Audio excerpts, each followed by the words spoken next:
Monetary policy is defined as controlling the macroeconomy via changes in the monetary variables such as money supply or interest rates.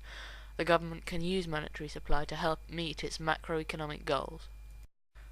A country's monetary policy is decided by its central bank.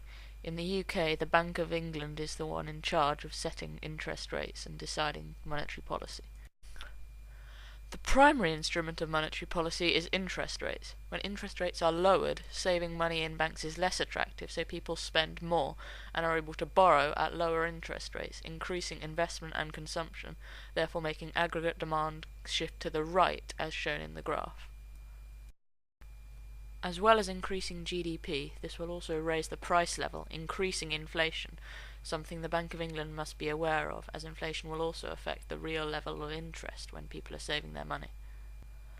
One problem faced by the Bank of England is that changes in the base rate are normally only felt after 2 years, meaning they have to make predictions for future years, as shown in this fan graph.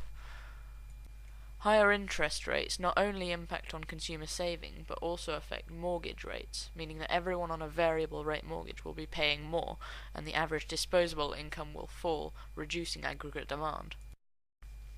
As interest rates increase, it could also affect the exchange rate, as we will get inflows of hot money into the economy as it becomes more desirable for foreigners to hold money in the UK.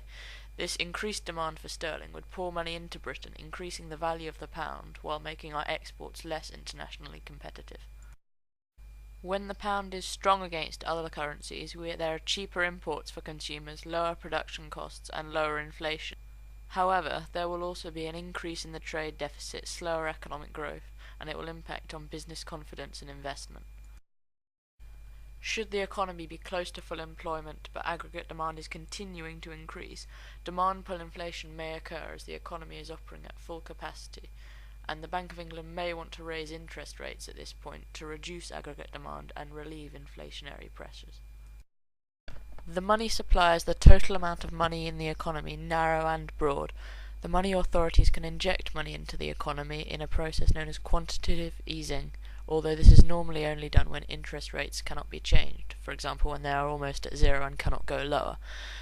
This money is injected when the central bank buys financial assets such as bonds from the traditional banks with printed money, which can then be loaned out to consumers, increasing aggregate demand and allowing them to meet their inflation targets.